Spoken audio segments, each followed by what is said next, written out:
everyone, and welcome back to Racially Speaking, where we have real and honest conversations about race as it's viewed through the lenses of faith, family, and vocation. You're listening to episode 19, and as always, I'm David, your host.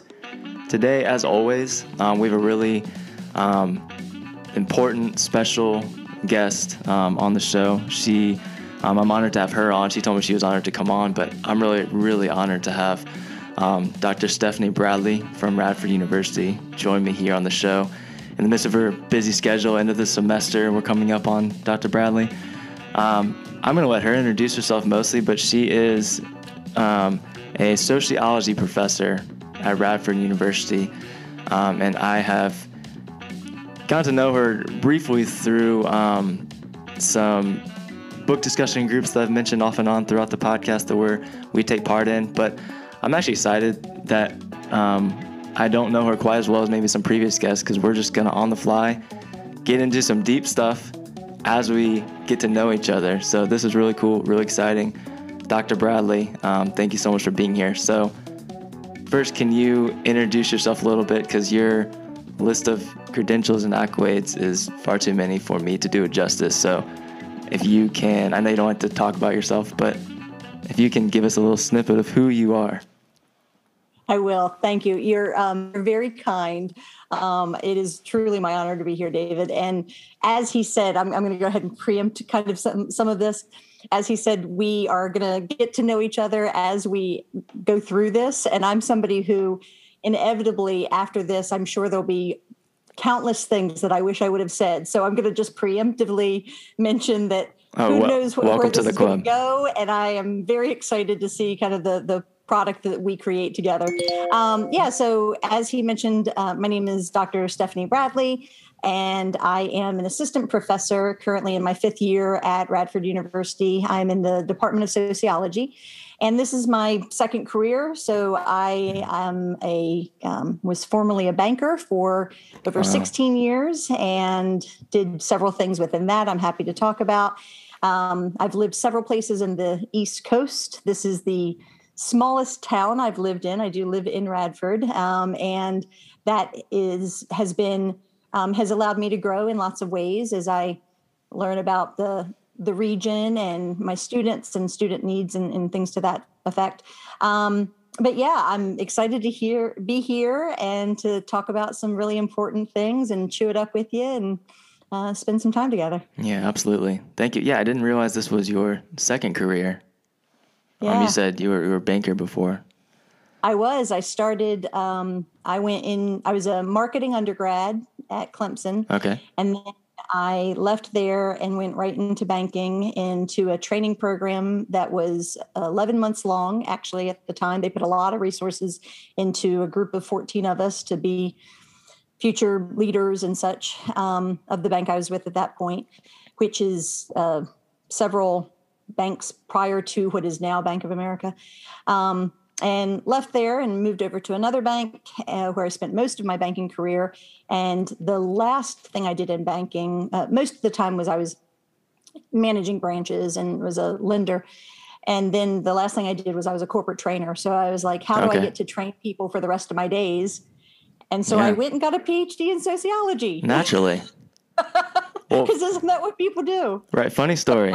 This past weekend, might have been 2 weekends ago now, I was at a pumpkin patch with our family, and I went to this amazing, oh man, I wish I could remember the name of it now, amazing food truck where they do brick oven pizza, and it's local. It's, oh my gosh, it's fantastic. It's like half the reason we go is because we saw that it was there. And I ran into the person that owns it, who's I guess typically not there because I've been there a few times.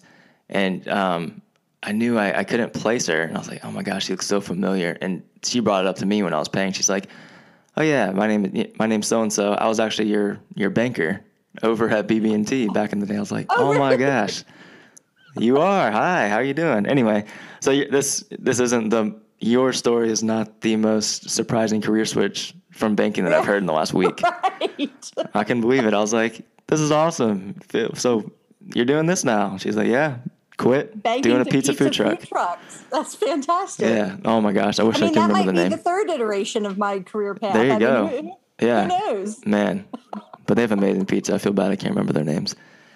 Anyway, we can promote him in the notes or whatever. Yeah. To your Exactly. Because I do remember her name. Anyway, all right. So this is your second career, and you mentioned the transition. This leads us great into our first question. So, all right. So okay, I'm already butchering this a little bit.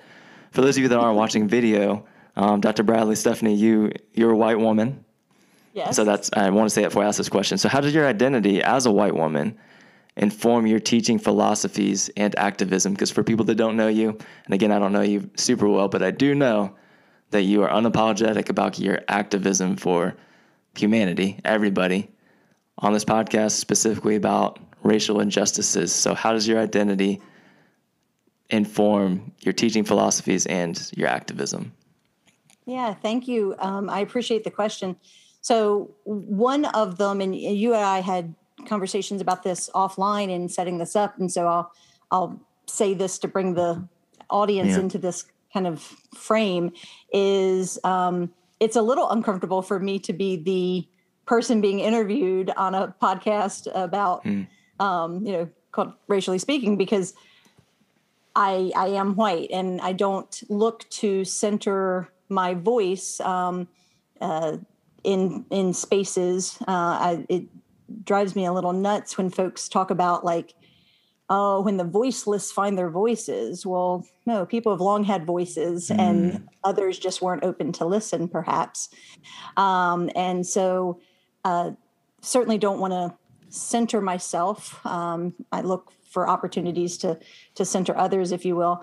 But in terms of, it's a fair question. And so in terms of kind of how my whiteness informs kind of why and how I do certain things, a couple ways. So one, I would be remiss if I said it's always looked the same. So I have made missteps. I probably do, I don't know, daily, weekly, learn something. And sometimes those have to do with race, right? So my whiteness, depending on the era of, or the chapter of my life, sometimes has impacted my advocacy for others by me just pushing through and taking up space, verbal space, or whatever it might be, leading the conversation, because that's what I have just done. Space has been for me, and I haven't kind of felt the need to ask for permission in spaces before. I'm fairly gregarious, and I say fairly gregarious. People who know me and are listening to this are probably laughing. I'm very gregarious, and so I have not always listened to the degree that I do now. I haven't always. I've perhaps acted with defensiveness in the past. For example, if somebody, just identified something as being racist that I did, because there are things that I've done in the past that are racist or said or what have you. I may have gone, but in the past, like, but I'm well-intended or whatever. Yeah. But then today, I would like to say, not that the learning is done, but today it looks very different in that I invite opportunities to learn, and I invite opportunities to sit back and listen and be guided by others, such as yourself. So when you asked, do you want to do this? I was like, are you sure that I'm the one? Are you sure that it should be me? And so that's a part of it, right? So it has informed in the past less of a more of a upfront, I guess, demonstration of advocacy. And now it is, in some spaces, now it's more of a, how do others want to kind of use my voice, right? And letting others lead. Now in my classroom, which is different. So in several of my classes, specifically have a race and ethnicity related section, if not the entire course is about that. In those spaces, obviously I'm the, I consider myself the conductor. So okay. it's That's a great word. Yeah, part of my teaching philosophy is I consider myself a conductor. The students are on a journey. Ultimately, they have to take the journey. I can't do it for them and all of that, but I should be somebody that they can rely on, that will steer us pedagogically, that they know that they're in a safe space, that they're, safe if they were on a voyage, et cetera. And so in the spaces that I am responsible for, such as my classroom, my whiteness informs my advocacy because, unfortunately, I suppose, I can say some things that if I were, for example, a Black woman, course evaluations may not be as friendly about. I'm pretty direct. And by direct, that is not meant as an offense to anyone. If we're talking about something historical, we're going to name the thing. Hold on, let me put this on silent. Sorry about that. No worries. We're going to name the thing, and I get to do that, and of course, others get to do that as well. But the criticism is greater when folks think there is an ulterior motive, if you will. So that was probably rambling, but that's I great. It can be messy. It's informed in positive and ways that were opportunities for me to learn over time. Yeah, I would love to respond to that. And first, I mean, even you alluded to it, but I don't know if the best word is pushback, but even the reluctancy, I'll say, for you to want to do this when I first reached out to me, that just made me want you to do it more. Because I don't take it lightly of who I bring on here. And part of the other kind of tagline of the podcast, other than viewing race through faith, family, and vocation, is to elevate the voice of people of color and, and our allies. And I would consider you to be one, mostly because I don't know you super well, but I can just see that in how you conduct yourself and in our interactions. And then I know that many, many more people say the same. And so it wasn't a surprise to me, honestly, that you had some reluctancy of not wanting to be centered. So that's the kind of mentality and heart that I would want people, especially white people, on the podcast to have. And so it sounds like you're bringing personal experiences and your learning experiences to your teaching philosophies and behind your activism. And I like what you said about your in the classroom, you get to do, that's a small word, but I think it's really powerful right there. You get to do certain things. Are you, to more specify, would you say compared to a person of color or woman of color in your position, wouldn't have the luxury of coming off and pressing in as hard as you do in the classroom? Maybe as far as like evaluation goes, like you don't run the risk of being an angry Black woman up front pushing these social justice agendas and whatnot. Is that a little bit what you're saying? It is. Yeah. And I guess I'll massage that a little bit as it relates to the classroom. So the way I would consider it, which maybe the outcome is kind of a social justice desire, if you will. But at least what guides my teaching is from a sociological vantage point and not really a personal kind of goal, if you will. Mm-hmm. And so with sociology, we're studying societies and structures and what has informed lived experiences of groups and what we can see in terms of trends and things to that effect, what groups are more or less likely to experience something and why and how we create meaning and all these various things. And so a part of that, because our sandbox is society, is getting to look at dimensions of inequality. I mean, heck, one of my classes is called social inequality. So we can see things that empirically, we talk about things that a lot of folks are passionate about. And in the classroom, I actually say that I would like us to create, to remove the passion. I would prefer for folks to, because if we lead with passion in discussions, oftentimes those conversations or those perspectives are too easy to dismiss. Interesting. Because we're informed by, this this kind of motivation that seems emotional rather than informed, even though it might be informed that leads information that leads to our emotion. Sure. And so I look for students to, in fact, one of the learning objectives in one of my classes is to create dispassionate analysis around social topics.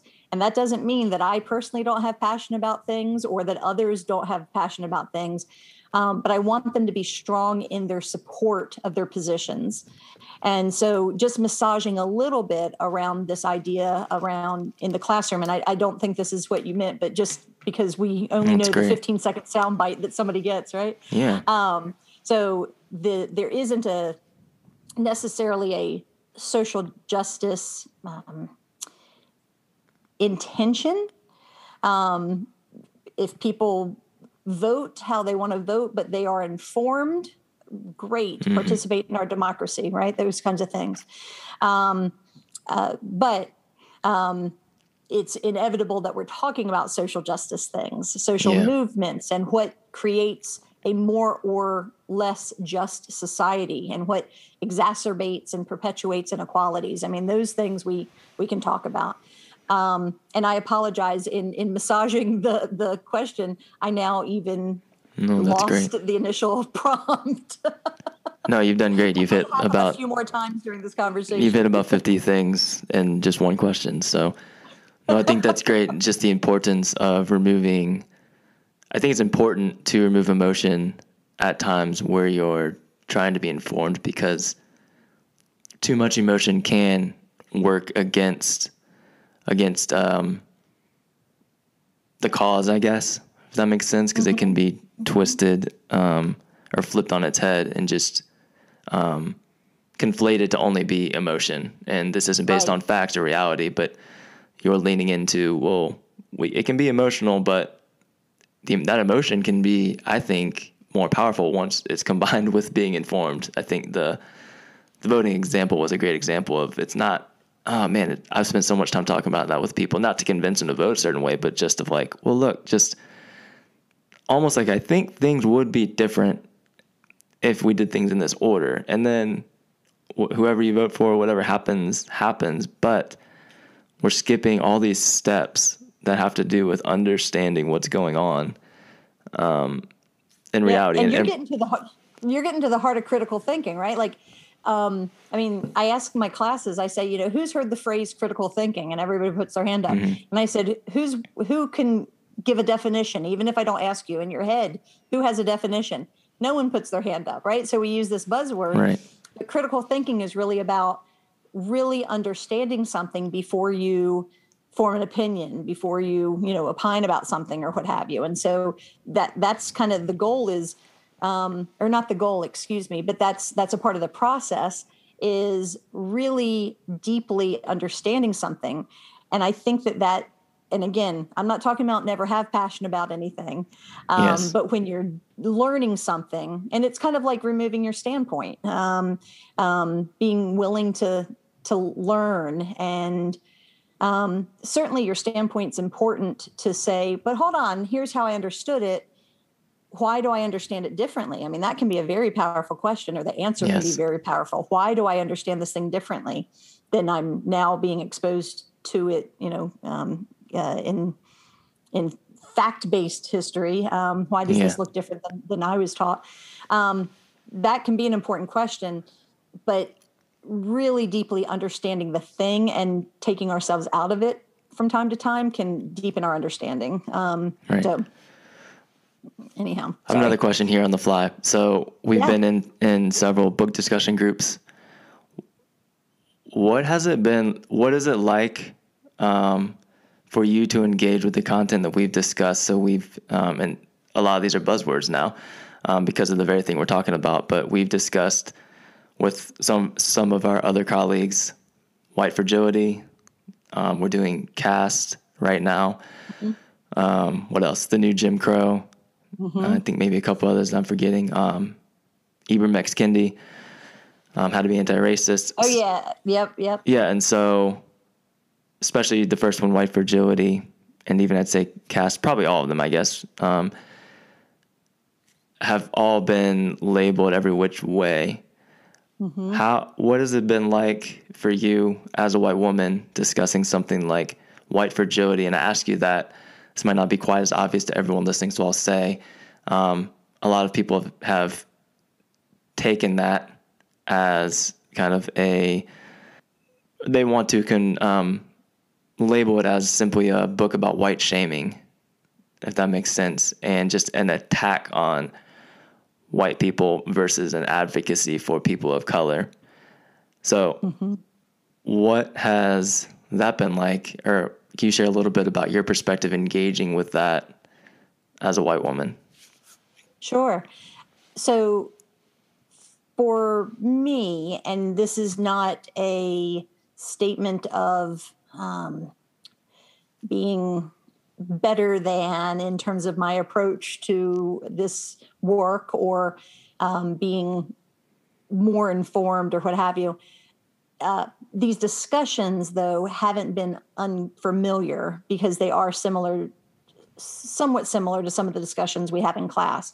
And so I perhaps have had the maybe not uncomfortable, because I don't mean to suggest something negative about these discussions, but we are talking about discussions that are sometimes contentious conversations, depending on with whom you're speaking. And so for me, that part hasn't been as challenging. Like my own reading, for example, of White Fragility, not as challenging. What it has done is helped continue to inform and develop how I think about having these conversations with others. So you figure an optional book club around anti-racist readings, for the most part, I assume we know that word isn't always a good thing to do, but for the most part, folks who are taking time out of their day to attend an optional book club and to also do the work, read the content outside of the actual meetings where we discuss it, I have to imagine there's some common ground that we all share, even if we're coming at it from very different places, coming into that space. And so hearing some folks grapple with some of the content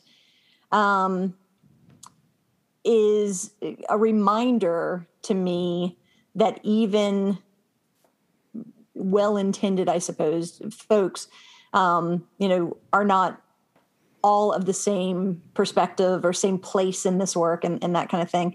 So it has opened up, I guess, my approach in talking about these things with folks. Yeah. It's allowed me to form some, which I'm really thankful for. It's allowed me to form some connections with folks who already were friends and who have been developing their anti-racist work and kind of the work that they do, that they are informing kind of the things they teach, and intentionally trying to include, decolonizing the syllabus and anti-racist kind of perspectives and such. And so it's been nice being able to develop that aspect of some of the friendships that I have that we wouldn't have ever perhaps had these conversations. And so that's been a rewarding aspect of it as well.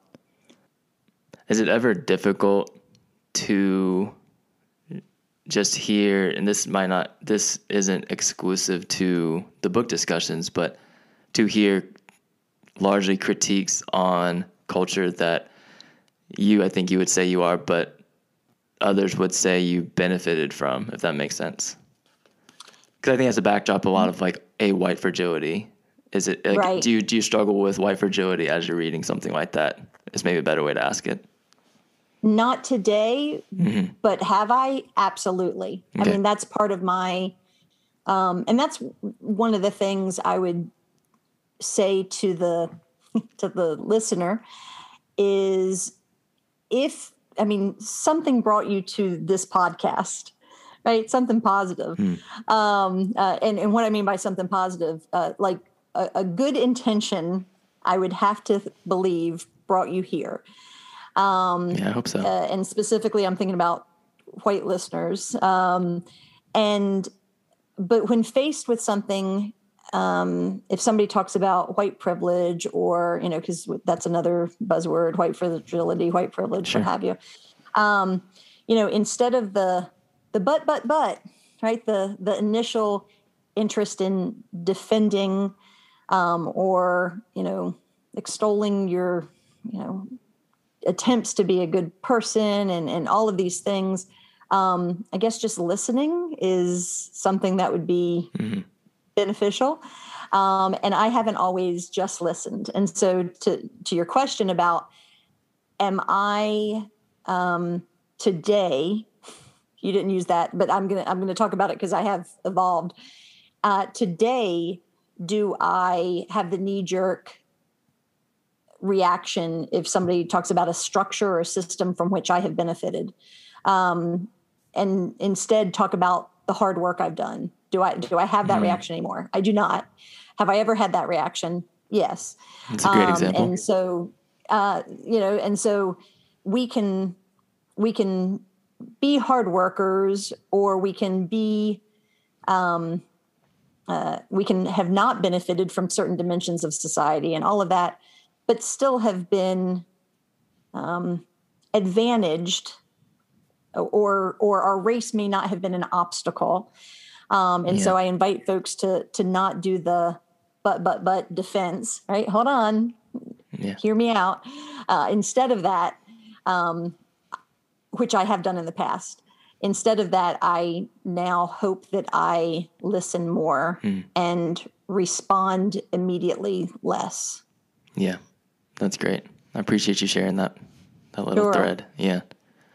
All right, we're gonna do an abrupt switch to something that I think you'll enjoy. I know you will enjoy. Let's do it. Sure. You'll see. I'm wearing pot.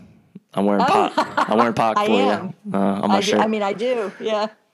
So most people don't know, but how did you end up teaching a hip hop course, or multiple hip hop courses? I don't know if you teach multiple, but how did you end up being the go-to professor for teaching about hip hop on a college campus? So I will, let me situate myself here. Yeah. I am not an artist. I am not from the communities that hip hop culture has been born from. Like, I myself have not labored in any way to develop what is now a global culture, which is hip hop. Most people think of hip hop just as the commercialized rap. I'm happy to talk more about this. I don't want to go into teacher mode, but it is, to me, much larger than commercialized rap. Yeah. It's an entire global culture.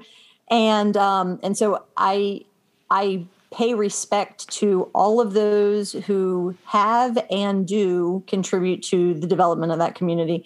That said, it is hip hop. I mean, hip hop can mean a lot of things. Again, it can mean rap to some folks. For me, hip hop is a way to connect with students. It's a way to be culturally responsive, for example, and to meet students where they are, and to kind of situate our pedagogy. In fact, hip hop pedagogy is a thing. I'll go ahead and promote. I'm not even a part of the folks who do amazing work in this hip hop ed space. But if you look at hashtag hip hop ed, there's tons of folks doing amazing work using hip hop to connect with students and to convey course concepts and things like that. That said, so I'm not a part of that direct community. However, I did grow up in the late 80s in New Jersey. So adjacent to the state that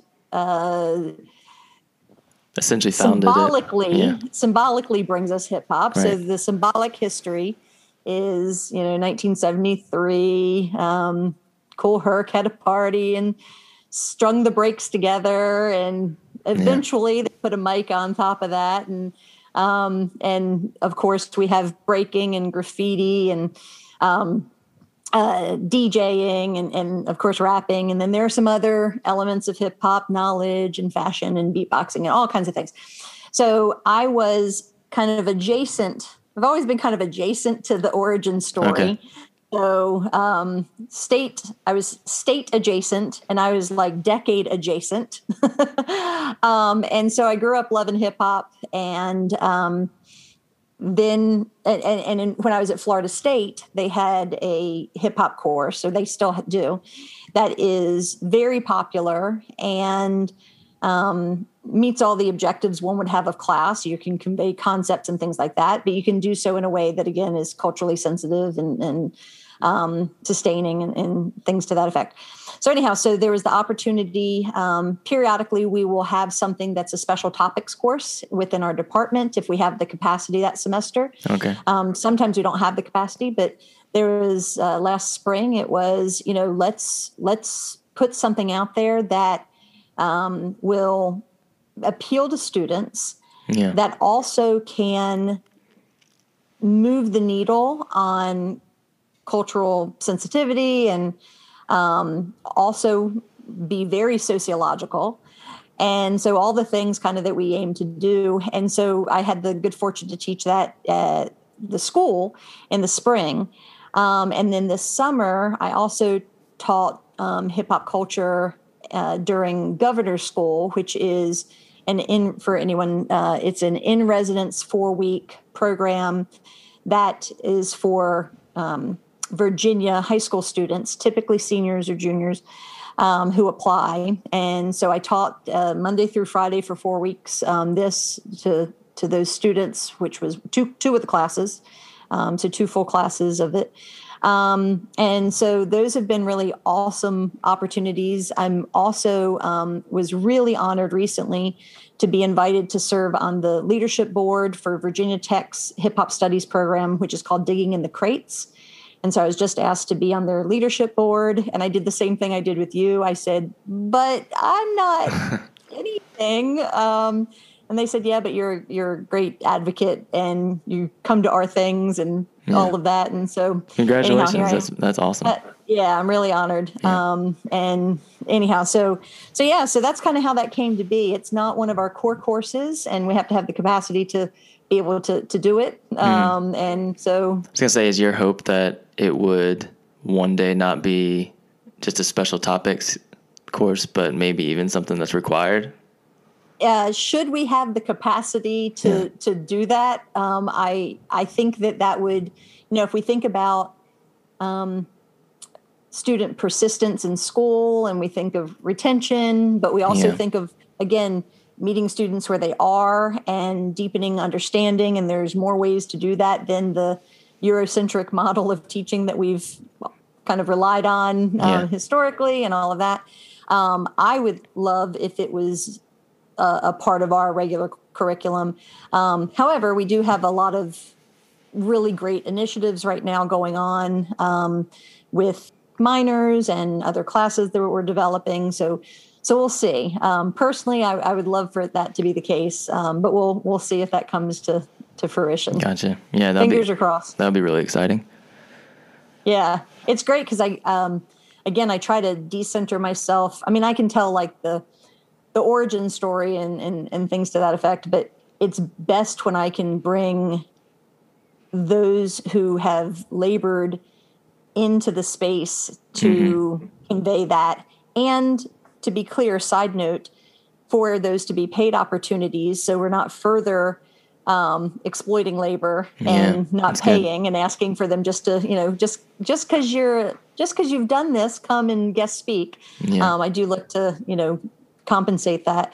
But it's great to be able to have some really good partners that come in, and I've had folks from South Africa come and speak to the classes.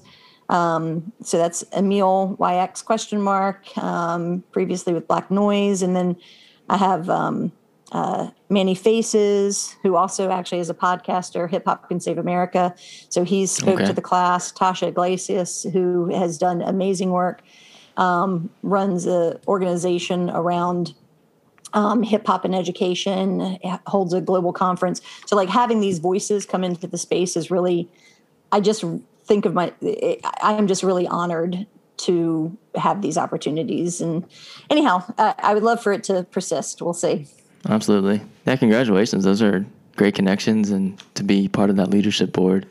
And to keep, you just got to get used to it. Keep getting asked to do these things. Just, not to discourage humility, but you got to just get used to it. This is what's going to keep being asked of you, I think. All right, so you're in the college classroom. You've, at least in the summertime, teach high school a little bit. So specifically with understanding, racial injustices, where do you think most rising college students and college students are at today? This is kind of a big question, I guess, versus 5 to 10 years ago, and their just collective overall understanding, not necessarily a specific, like, one thing, but just where do you think they are coming in day one to your courses and understanding? Because I'm assuming you'll teach like an elective, which I think is probably the backdrop is a little different in a hip hop course versus a sociology course that freshmen have to take, maybe. Yeah, take that for what you will. Where do you think we're at right now? Sure.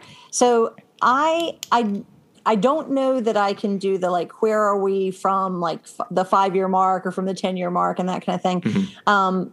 So I'm going to remove that kind of specificity out of this, perhaps, but I am going to talk about what I see in students and how very lucky I think we are for the students that I get to be around to know that they are kind of the future leaders of tomorrow and things to that effect. So it is the phrase, like, the students become the teachers, is often something that runs through my head. The students that I get to interact with and observe are more aware than I was at their age, for example. And, there are a lot of factors that interact with that. I've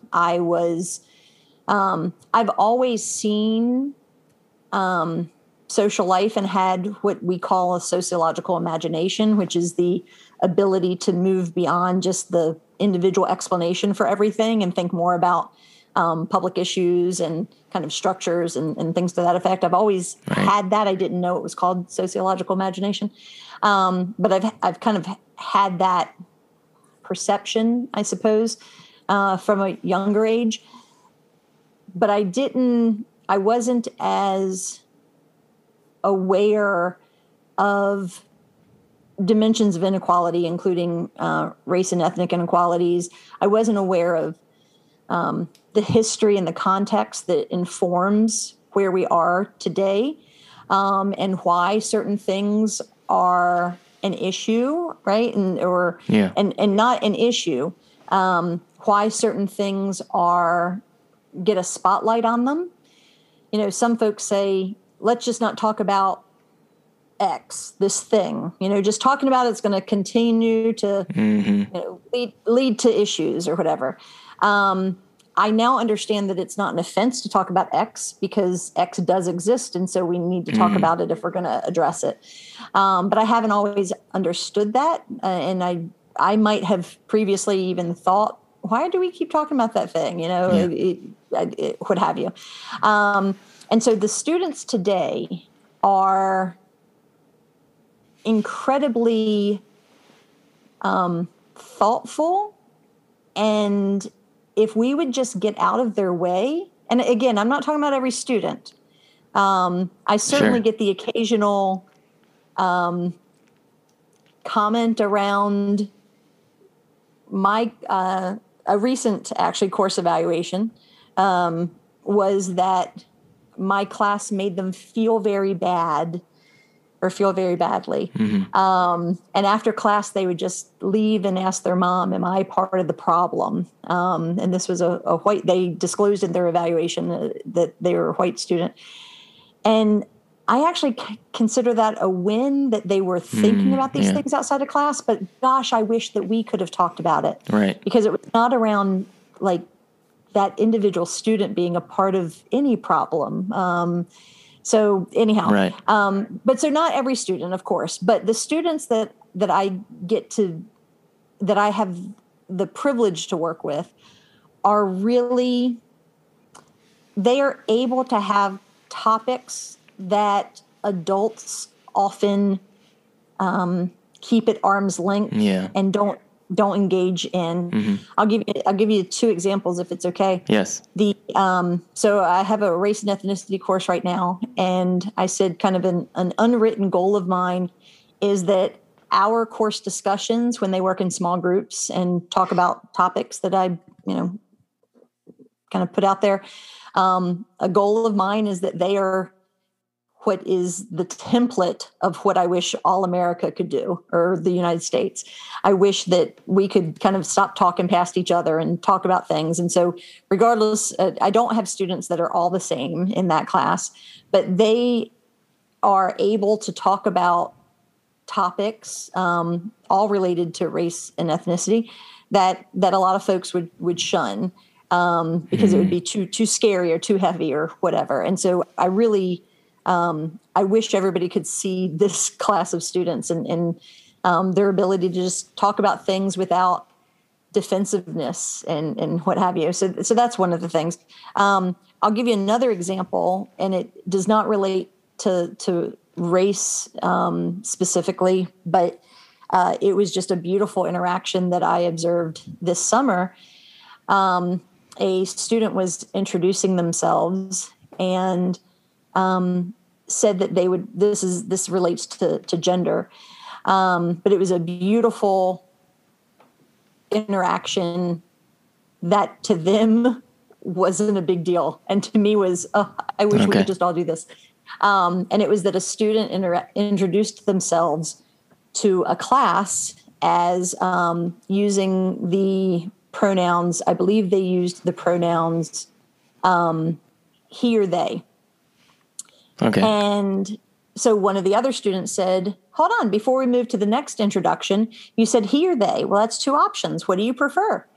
And they were like, I don't have a preference. Either one would work and is what I identify with. And the person who asked for the clarification went, all right, great. And we just moved on to the next interaction, like the next introduction rather. And so it was this like super simple, like, here's how I'd prefer folks to interact with me. And somebody said, because I'm so, because I center what your preference is, let me make sure I understand because you gave us two options. And then we just went about our talk. Like it was not a big deal. Yeah, something simultaneously mundane, but, oops, messed up my volume there, sorry. Mundane, but very, very powerful. Yeah, that's a great way to think about it. It was. Yeah, those little things that I would hope become more normal. That I've like, I don't have as many specific examples as you just pulled out, but I enjoy seeing those little things, whether it's in papers or just a simple hand raise of something they identify with. But in my like freshman composition courses, which again, I work with where I know they're coming from. So really they all have to take it. They all have to be there. So I'm not trying to force any, too much Englishy stuff on them. I work with what I've got, but I've tried to teach things like, I have taught things like Hamilton and the book The Hate You Give, stuff like that, knowing that those are very pointed things depending on who's going to be in the classroom.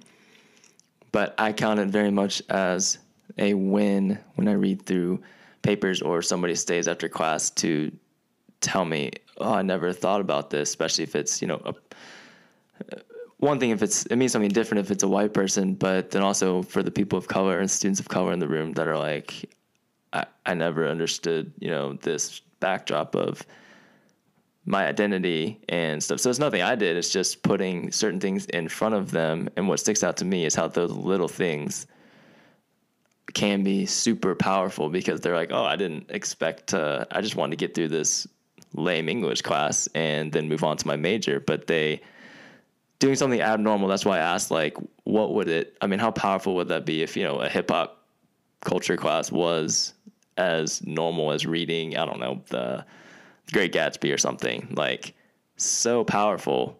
Like, it's not, Right. That's why it's a step and it's a win when little things like that change. Like, oh, well, 15 years ago, we didn't have a hip hop course, so let's be satisfied with this progress. It's kind of like, well, sure, it's good, but let's not resist how much better something like this could be if we keep moving the needle, which your term was, I love moving the needle, because I still see it as it can go so much farther. And it's not just pressing any kind of certain agenda or something. It's literally people feeling seen, which then, every college has people in charge of, retention and understanding demographics and all this stuff.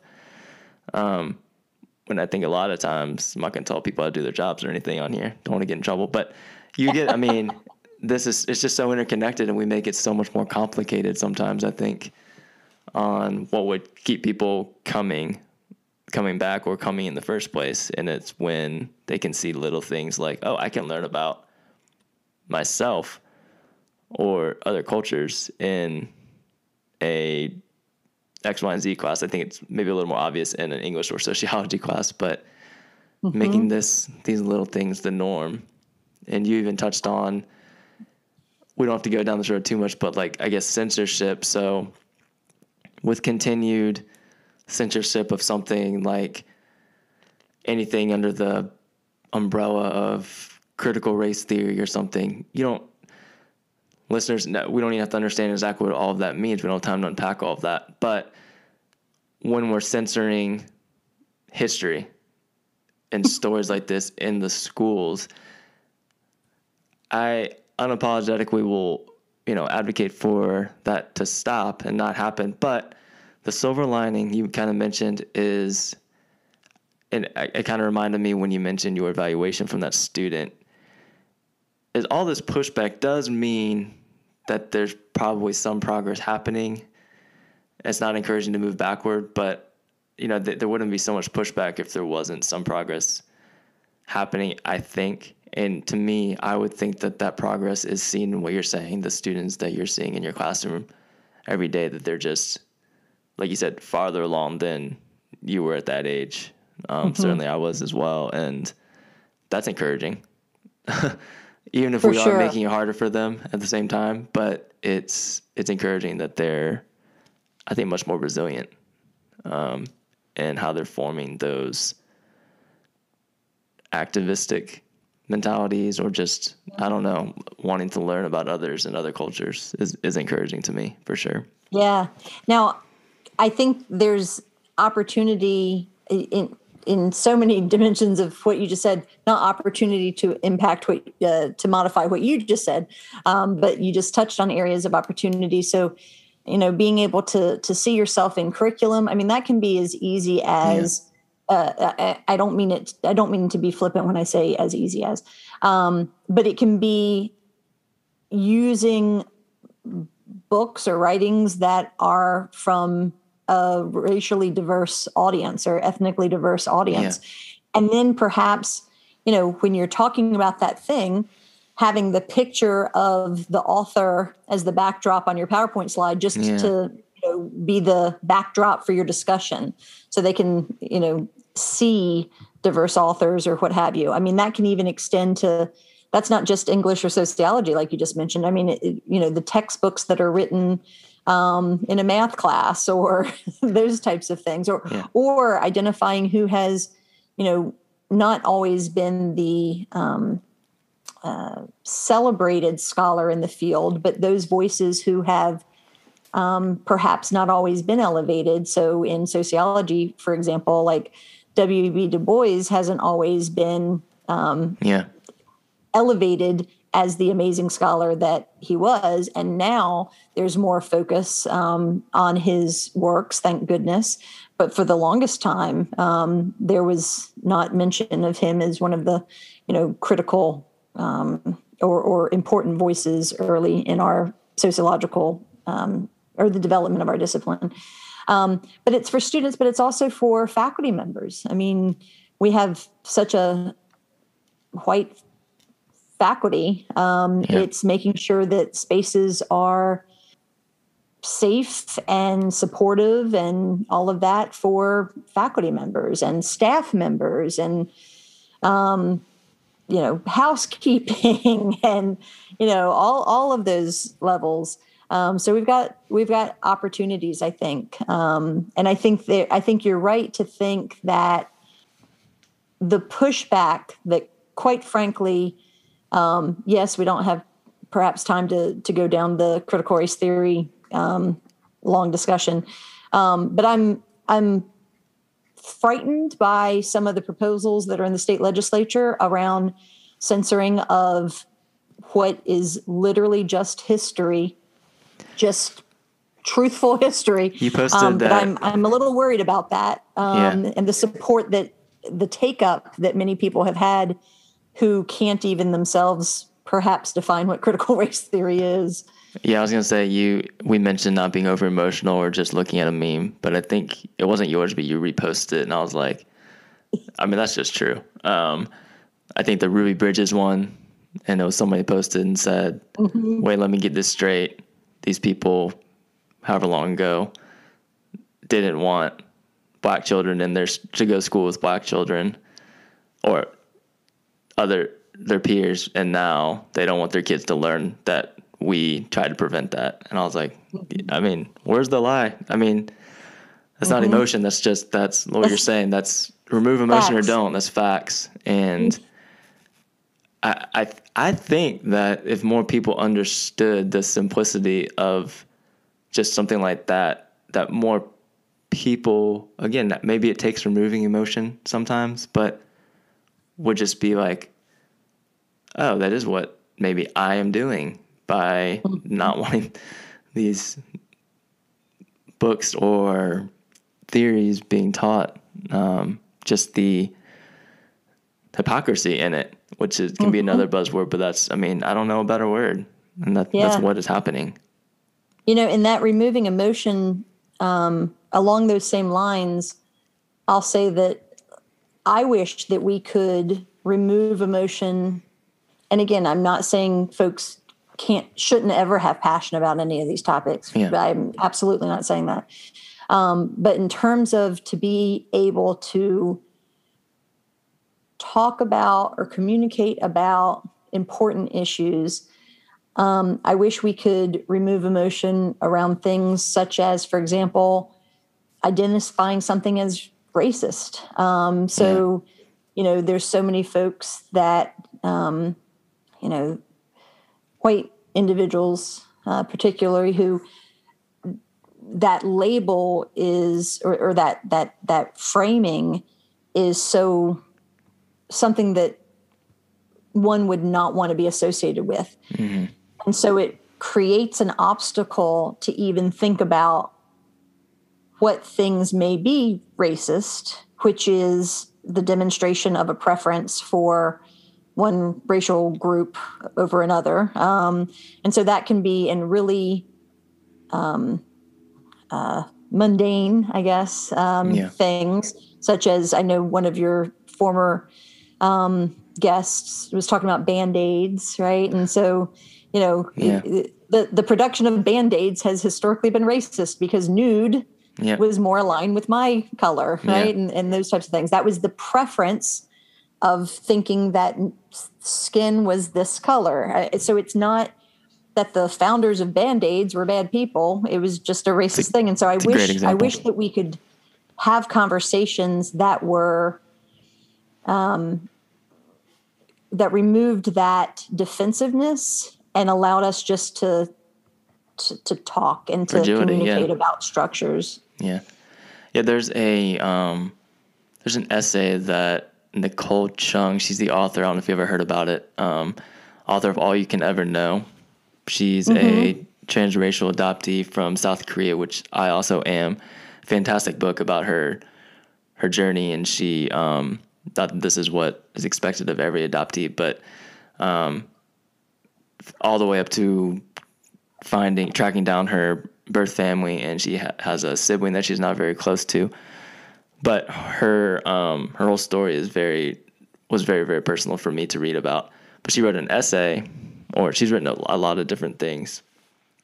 But one of the quotes from there just stands out to me, and she was saying that nowadays, I guess today, this was in the last couple of years, she says, it seems like it's more offensive to call something or somebody racist than it is to be racist. Mm-hmm. And I think that's kind of what you literally just described. You know, I can just imagine bringing that up in a conversation with maybe people you don't know well, of like, oh, do you guys realize that the history of Band-Aids is racist, and that kind of being like, whoa, wait, let's not, right. whoa, let's not use let's the R not make word it here. A thing. Yeah, and then it's like, well, you didn't make Band-Aids. What's yeah, what is so offensive about it? So I think that's where and the then folks emotion, also see it as being such this like minor thing, like Band-Aids. Well, but it's not just like, sure, we're talking about Band-Aids, but it's not just Band-Aids, right? It's all the different things, right? Individualizing things at convenient times. Yeah, which for sure. has been brought up a lot on here too. Yeah. Yeah. The Band-Aids is a very helpful example. And crayons. So just to not go down that rabbit hole, but the history of flesh-colored crayons. A lot of parents listen, so yeah, that's a great example for little kiddos. Yeah, so flesh-colored doesn't exist anymore. It was changed, I believe, in the 50s, after 50s or 60s, civil rights pushback about what was a flesh-colored crayon, and it turned into peach. So you know what flesh-colored was at the time, right? Yeah. So it turned into peach. And then there's been some history around the crayons of the world or colors of the world pack. So yeah, that there has been kind of that, whitewashing of crayons. Again, they do now have a pack that has many more hues. Yeah, I think we just picked up one of those. My wife picked up one of those for our kids, and good. I think I don't remember what it was called, but yeah, I was like, oh, this is cool. Yeah, this is cool. But it again historically was flesh, and to listeners. So you think about it. If the folks making the decisions around what color would be the flesh-colored crayon, because you draw people, right? Kids draw stick figures and color it in, and so it makes sense that you wanted to have a flesh-colored crayon. That the desire to have that makes sense. And if the folks in the room were making the decisions about the crayon, it was like, well, okay, what's flesh-colored? Yep. Okay, that's what's flesh-colored. And so were those people individually bad humans? We don't know anything. Maybe they were, but maybe not. We don't know anything about them. But structurally, we know that it then framed flesh as looking a certain way, right? Yeah. And then that informs kind of our thinking about who can see themselves in coloring in kindergarten and who can't, and those kind of things, right? So, again, if we can remove kind of the emotion and think, well, how did these things come to be? And it's about the structures and such. We were talking, this is going to be about gender, but we were talking in my class the other day about tampons and luxury tax. And so, again, this is about gender. But the guys in the room were like, I won't say everyone, but I can think of one who was like, hold on, you pay an extra tax on tampons? And we were like, and they were like, I never even thought to ask that question, because you don't have to. Yeah. Like, so it's not an offense. This student is a great student in that class. I'm learning right now. And so he didn't have to think about that, right? And so, so it's important to have a lot of representation in those places that decisions are made. Representation. That's what I was going to say. Representation, proximity. that's a great example of kind of behind the scenes why it's necessary for that to happen, not just the people that are up front in front of people that you can see, but oftentimes the people you can't see. Often what you do see is a reflection of what's behind the scenes, so you kind of got to start on the micro level a lot of times. But yeah, that's great example of the decision makers for Band-Aid or whatever company being one demographic, and of course, what do you expect? Right. No, as they make those decisions. Yeah, they might. It doesn't matter, removing emotion, what kind of people they are. This is just what's happening in an obvious blind spot, regardless of where they're at. Yeah, for sure. Yeah. So we talked a little bit about this next question real quick. I know we're slowly running out of time, or quickly running out of time. So I identify as a Christian believer in the Bible and Jesus. We discussed that a little bit. You would not identify as religious in your words, right? Those are your words. So I actually wanted to ask you this question a little bit for personal gain, and then I know a lot of listeners are also Christians, many not, but some are on here. And as the podcast says, we go into faith sometimes. I really wanted to hear your thoughts on this, just your perspective. So as someone who is not religious, really per se, strictly with racial issues, which we've mostly stuck with racial injustice and whatnot, what's your perspective of how Christianity typically views racial justice? And I'll ask that because, like I said, I identify as a Christian and obviously care very much about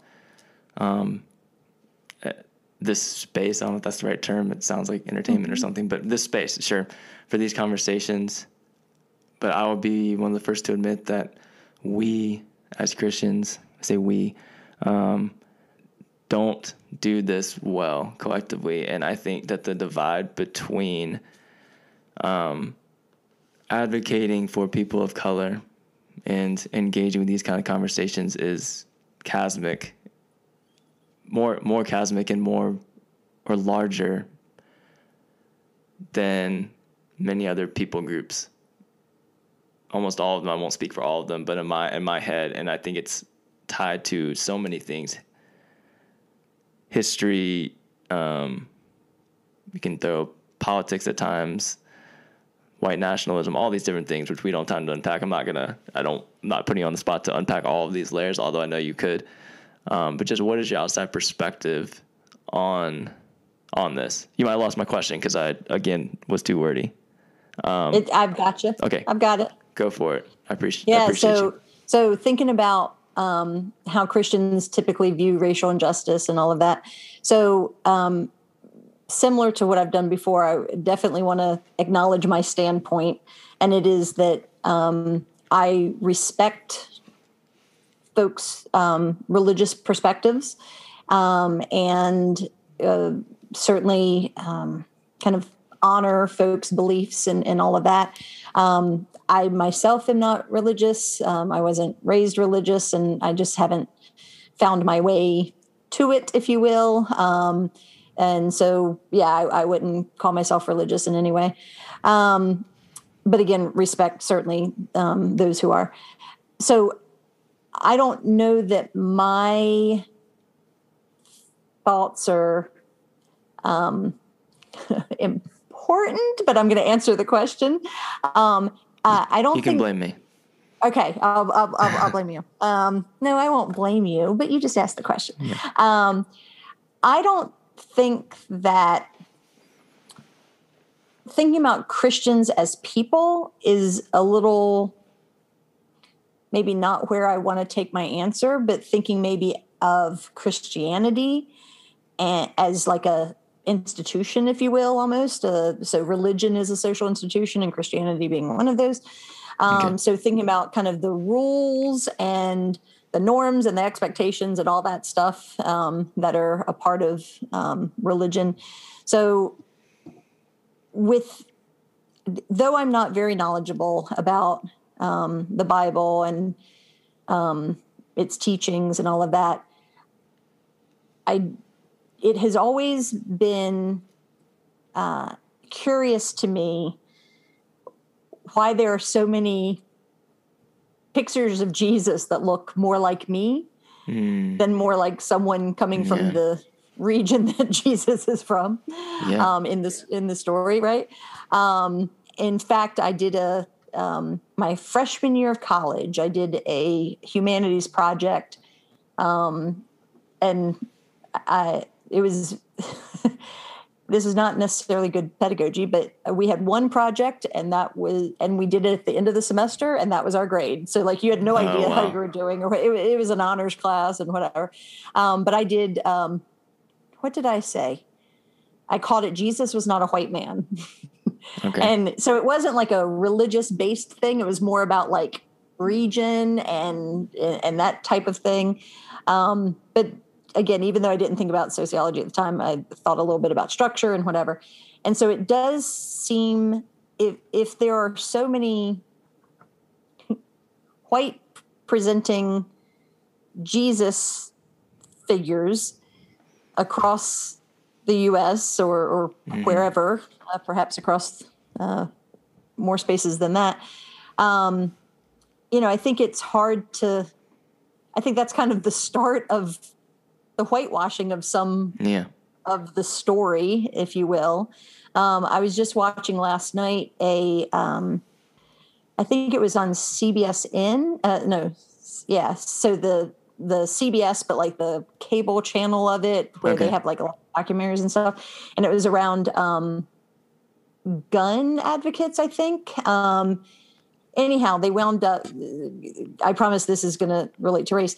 They were focused in one of the segments on a man whose church has, I think, like 1,000 attendees every week and continues to grow. And they were focusing on kind of his perspectives on guns, but he was asked if racism was a part of kind of the fabric of our society. And he was like, no, it's not. I mean, that's long gone. And he spouted some books or some passages that I don't know enough to have said, well, that was out of context from what I understand. I don't have enough to have countered it that way. But so I think that there are a lot of those voices and a lot of the rules and all of that. And that harms communities. It not certainly it if we're thinking about dimensions of inequality, that has exacerbated inequality along lines of race in some way, along gender. And that does not mean that folks who aren't in the privileged group shouldn't be religious, because there are different understandings of the Christian teachings, for example. But I think some of the rules that are part of, and some of the rules, and then some of the symbolism, as I just mentioned with like white Jesus, I think that informs a perspective that can contribute to not seeing race and racism. And so sometimes it may not seem like there's something to tend to. Yes. I'd like to know what you think. And I'd like to know if I said anything that was offensive or that you would respond to. I'm happy to learn or get feedback. No, for sure. Definitely nothing that offended me by any means. I think we're coming from these different perspectives, and I think I agree with really everything you're saying. I would, where a lot of my conversations go, both on and off the podcast, I think you mentioned, white Jesus in your language, was that something like that informs so much more. So I think, you mentioned not being very familiar with the Bible. I lean into that. I think that there's a lot of connection to, and this kind of brings everything full circle to where we've even been going. But there's a lot of fragility in Christianity. Mm-hmm.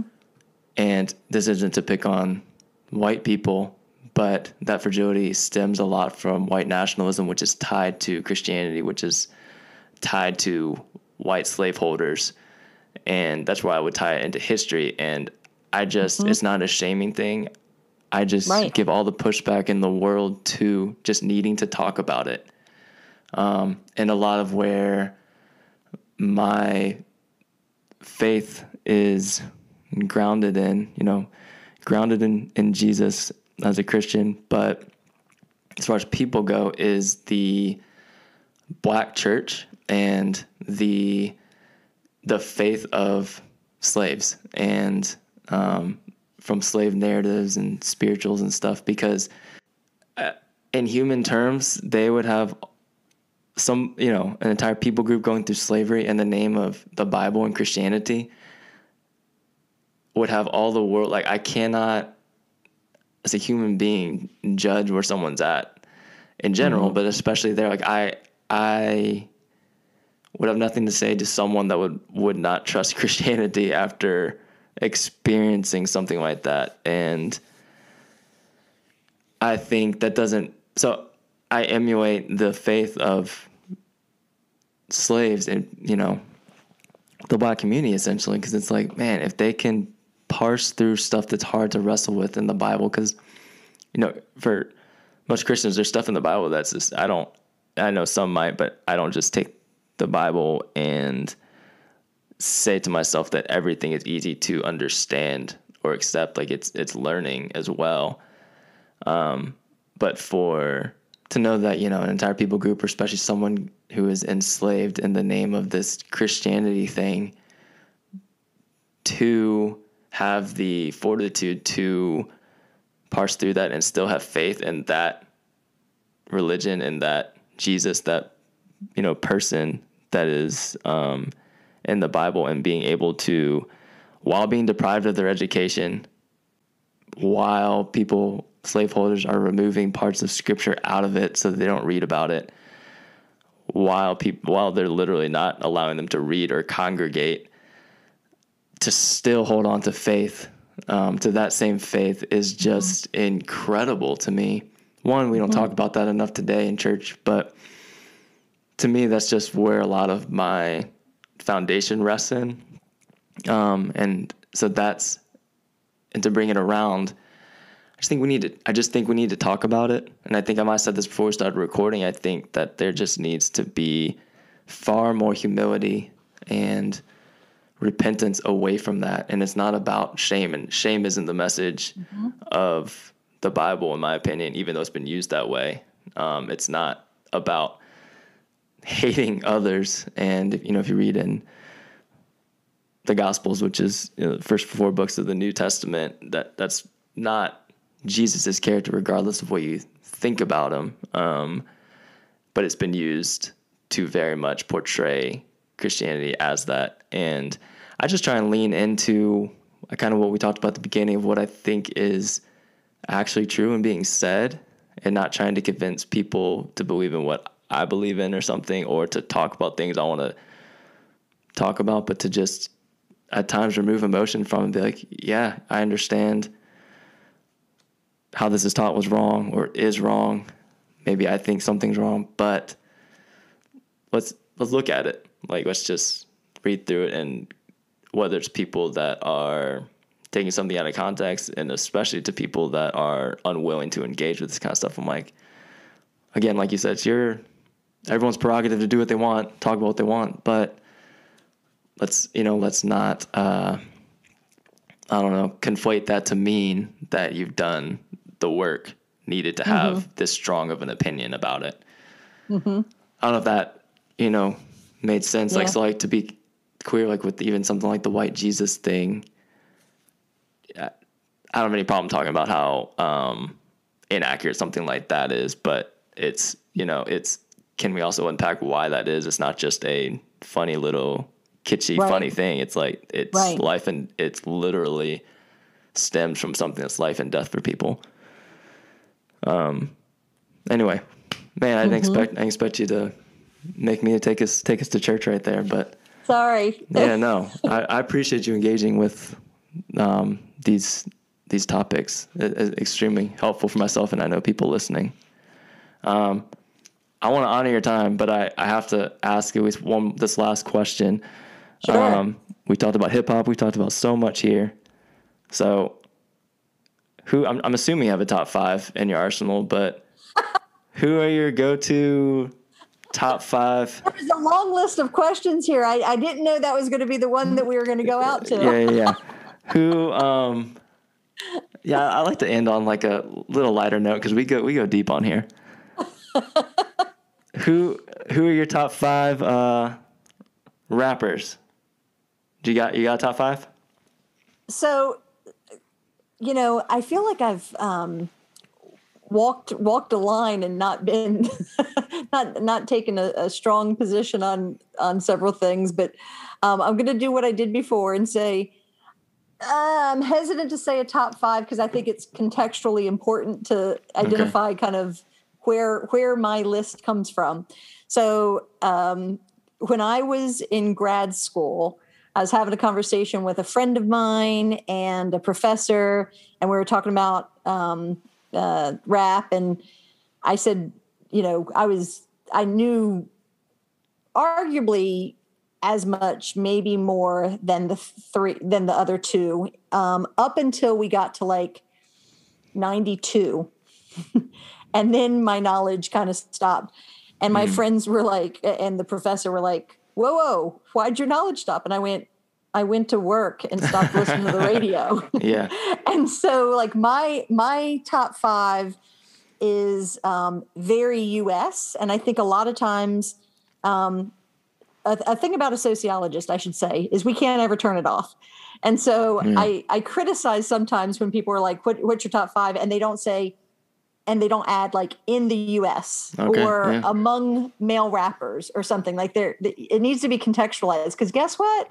Folks are rapping all around the world. Yeah. It's not just a US thing today. Tell them. And a lot of times that is not identified. I mean, there are some amazing, I was just listening to, what's his name out of Ghana. But there are amazing rappers all over the place. Anyhow, so mine is very old school, and not old school even Tupac, older than that, old school. Yeah. And they're not necessarily the best rappers or rhyme writers. Right. Here are some that I enjoy. I was going to say this is your personal list. Some that I enjoy, some that I put on when I'm cleaning my house. Okay. So Queen Latifah, certainly, these are not in any order, but Queen Latifah, certainly. So, if we think about women, you've got Queen Latifah, you've got Roxanne Shante, MC Lyte, MC Sharrock. I mean, you've got a list there. But Queen Latifah. I'll be transparent here because I want to be honest where I'm at. Like you said, if someone says who are your top 5 rappers, I don't think of any women. I'll be transparent. Right. That's some work for sure I need to do. Yep. And I intentionally actually started with them. Yeah, that's great. Right. So thank you for sharing that transparency. Of course, Missy Elliott, Lauryn Hill. I mean, they're a bunch of them. And of course, I mean, women rappers ran the recent Grammys. I mean, but that's not the lane that I'm in. I much more know the older stuff. If we're thinking about men or groups, Public Enemy may arguably my favorite just because of all that was going into their songs and their lyrics and what have you. Of course, did you watch the most recent Verses?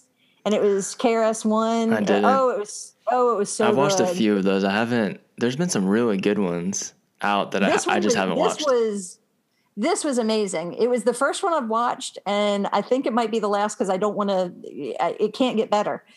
So it was Big Daddy Kane versus KRS-One. Oh wow! And they also brought in the Rocksteady crew, like for dancers. They brought in some other hip hop artists. Wow. It was awesome. But so KRS-One. Okay. The list could go on. I do know most of who you're talking about. I don't know near as much as you do by any means, but these are great.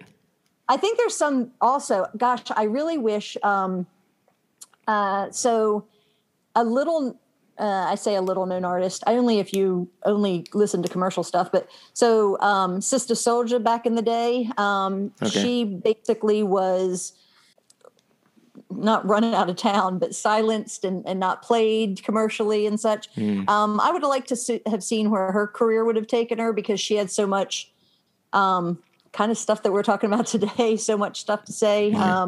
Anyhow, there are a lot of untold. And Tupac, I do like Tupac. Kendrick. Anyhow, I could go on. That's Drake, great. The new Drake art. Everybody's like, "Oh, the new fantastic. album." Yeah, the new Drake. Oh man, I didn't love it. It's fine. Anyway, that can be another time. That's our next podcast. Yeah. But yeah, most of my stuff is the old stuff. That's great. I love it. I probably go Nas and Tupac for older for me, and I like Rakim. I should have said, of course, I should have said Rakim. Love him. But then, I wish he would put something out, but Kendrick and J. Cole probably right now are still my my top. I need to know J. Cole more. So here's my transparency. I don't know J. Cole very well. Okay. He's he's blown up a little more lately, and he's a really big basketball fan. He even played like pro overseas for a little stint just recently. And I'm a huge basketball fan, so I kind of follow that kind of stuff. So that might be a little more why I know more about him lately, but very good. You would like him. I think, I need to check him out. Really, really good. I'm just not a huge Drake person. I know he's kind of a toss up, but anyway, I don't know what it is. I don't have a really great reason, but yeah, I don't know. I just put him in there because all the kids are talking about him. Right. Which I don't want to discount. All that older stuff is me. Yeah. Well, I say this every episode. Don't sleep on the ladies. Yes. lots of women important in the culture. Yeah, absolutely. That's my homework. There you go. I'm happy to help. What I'm gonna have to do is audit your class sometime. I've got to line that up. I would. Yeah. There you go. I'd love to sit back there and just take some of this in. This has been an honor. The pleasure has been mine, and the honor has been mine. For sure. I've enjoyed this conversation very, very much. I appreciate you fitting me in to, just all these different things you've got going on. Thank you for your time, David. Seriously, absolutely. The honor is mine. Well, following you on social media. So make sure you follow. I'll tag you in the notes. So listeners follow Dr. Stephanie Bradley on social media, especially if you're local and you want to know about anything going on. She's your person for attending and being aware of any activism. I don't want to just label you as only an activist, but you are all about getting the word out. We didn't even talk about Bigger Picture March, but anyway, this has been great. Thank you so much for coming on here. And thank you. I genuinely mean this. We will have to do it again. I say that most episodes, and I think my listeners by now know that I have been bringing people back, so I intend to do that because I know we could talk about far more. So thank you, Dr. Bradley. And, thank you so much. Yeah, hope to have you back on again. I look forward to it. Alrighty. Thanks, everybody. Again, please do not forget to check out our show notes. This podcast was created to elevate the voices of people of color and our allies, and to invite anyone else to listen in, learn, and grow with us. Our artwork was created by the great Ashley Bush, and the music you're listening to was created and produced by the also great Dylan Dent.